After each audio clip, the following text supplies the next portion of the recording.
ये धर्म नहीं होता है। प्राणी मात्र के प्रति अहिंसा का भाव ये धर्म होता है, और जो हमें हिंसा सिखाता है वो धर्म नहीं हो सकता। अभी G20 सम्मेलन हुआ जिसमें भारतवर्ष ने अध्यक्षता की। G20 सम्मेलन में 20 देशों के राष्ट्राध्यक्ष सम्मिलित हुए। मैं आपके इस सनातन धर्म के मंच से माननीय प्रधानमंत्री मोदी जी को बहुत बहुत साधुवाद, बहुत बहुत धन्यवाद देता हूं कि जिन्होंने हमारे सनातन धर्म में नई जान फूंक दी है, जिन्होंने जागृत कर दिया। और जब G20 सम्मेलन समाप्त हुआ तो उन्होंने सभी राष्ट्राध्यक्षों को, पूरे विश्व को एक संदेश दिया। मैं न्यूज में सुन रहा था और मैंने क्या सुना, मोदी जी ने एक सूत्र दिया कि स्वस्ति अस्तु विश्वस्य। ये कहां का वचन है? मैंने जैसे ही सुना हृदय मेरा गदगद हो गया। मैंने वहां टीवी के सामने बैठे बैठे नमन किया मोदी जी को।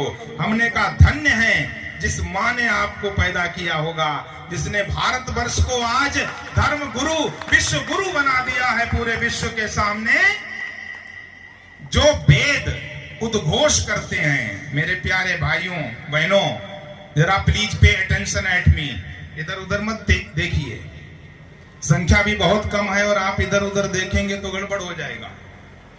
मैंने देखा कि जो वेद उद्घोष करते हैं कि सर्वे भवन्तु सुखिनः, सर्वे सन्तु निरामयः, सर्वे भद्राणि पश्यन्तु मा कश्चित् दुःख भाग् भवेत्, ये किसका उद्घोष है? ये वेदों का उद्घोष है कि सर्वे भवन्तु सुखिनः, सभी प्राणी सुखी हों,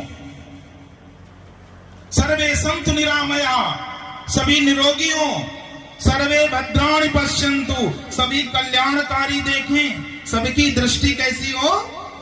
शुभ देखने की, मंगल देखने।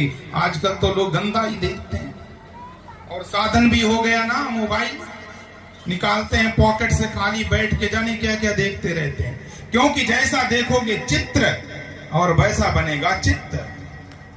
मैंने देखा कि मोदी जी ने ये स्वस्ति अस्तु विश्वस्य तुरंत क्लिक किया कि ये सूत्र आया कहां से। ये श्रीमद् भागवत महापुराण से लिया गया सूत्र, जो उन्होंने 2 शब्दों में कहा। आज मैं उस पूरे सूत्र की व्याख्या करता हूं कि स्वस्तिस्तु विश्वस्य फला प्रसीदताम ध्यायन्तु भूतानि शिवम मिथो धिया। जो यहाँ पर विद्वान बैठे हैं वो जानते होंगे। मनुष्य भद्रम भजता दधोक्षजे आवेश्यताम नो मतिरप्य हेतु की। ये पूरा मंत्र है, पूरा श्लोक है, जिसको 2 शब्दों में मोदी जी ने पूरे विश्व के सामने उपस्थित किया। और क्या कहा? स्वस्ति अस्तु विश्वस्य, स्वस्तिस्तु विश्वस्य। इसका अर्थ क्या हुआ? स्वस्तिस्तु विश्वस्य का मतलब है कि संपूर्ण विश्व का कल्याण हो। ये संपूर्ण विश्व के कल्याण की कल्पना, ये संपूर्ण विश्व के कल्याण का कॉन्सेप्ट केवल सनातन हिंदू धर्म के पास हो सकता है, अन्य किसी धर्म के पास नहीं। स्वस्त्यस्तु विश्वस्य फलः प्रसीदताम।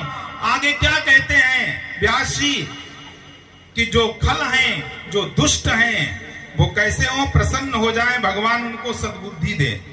अगर खलों को सद्बुद्धि मिलेगी तभी पत्थरबाजी बंद होगी। अगर दुष्टों को सद्बुद्धि मिलेगी तभी सिर धड़ से अलग होना बंद होंगे। गोस्वामी तुलसीदास जी ने भी रामचरितमानस में लिखा कि बहुरी बंदी खल गण सती भाई। बहुरी शब्द लगाया। बहुरी का मतलब जानते हो? दोबारा, पुनः, अगेन। किसी ने पूछा गोस्वामी जी आपने सज्जनों की वंदना तो एक ही बार की, दुष्टों को 2-2 बार क्यों कर रहे हो? गोस्वामी जी ने कहा कि सज्जन तो एक बार ही कहने से मान जाते हैं, और दुष्ट अगर बार बार कहने से भी मान जाए तो बहुत बड़ी बात है। तो ये सूत्र दिया है G20 सम्मेलन में माननीय प्रधानमंत्री जी ने कि स्वस्तिस्तु विश्वस्य फलः प्रसीदताम ध्यायन्तु भूतानि शिवम मिथो धिया। सभी प्राणियों के अंदर सद्भावना हो और सब एक दूसरे का हित चिंतन करें, केवल अपने हित की बात न करें, केवल स्वार्थ की बात न करें। ये कौन कहता है? ये हमारा सनातन हिंदू धर्म कहता है। कोई विश्व का कोई धर्म, पंथ, संप्रदाय कॉन्सेप्ट बता दे, उसके यहाँ कोई ऐसा सिद्धांत हो प्राणी मात्र और पूरे विश्व के कल्याण की बात, तो वो मेरे सामने लाए। कहीं नहीं मिलेगा, केवल सनातन हिंदू धर्म में मिलेगा। ये सनातन हिंदू धर्म है, जागना पड़ेगा। अभी बड़ी अच्छी बात कह रहे थे हमारे पूर्व वक्ता महामंडलेश्वर जी, कह रहे थे कि ये अनाथालय अनाथाश्रम क्यों खुल रहे हैं। मैं कहता हूं अनाथाश्रम और तलाक, अनाथाश्रम और तलाक ये अपने भारतवर्ष की चीजें नहीं है दोनों। ये भारतवर्ष सनातन हिंदू धर्म के लिए नहीं है। ये जो तलाक, ये डिवोर्स जो होते हैं, ये डिवोर्स नाम का, तलाक नाम का कोई शब्द अपने शास्त्रों में है नहीं। हमारे यहाँ जब विवाह होता है किसी स्त्री पुरुष का, पति पत्नी बनते हैं, तो वहां 7 जन्मों तक उस बंधन को निभाने की कस्में खाई जाती हैं। और पाश्चात्य संस्कृति में आज विवाह हुआ 24 घंटे नहीं बीतते हैं और मामला कोर्ट में चला जाता है और डिवोर्स। और कुछ तो यहाँ ऐसे थे, अभी मोदी जी ने कृपा करके उस चीज को समाप्त कर दिया, नहीं तो वो लोग 3 बार कह देते थे तलाक तलाक तलाक और संबंध विच्छेद हो गया। तो अनाथालय, अनाथ आश्रम ये सनातन हिंदू धर्म की परंपरा में नहीं है।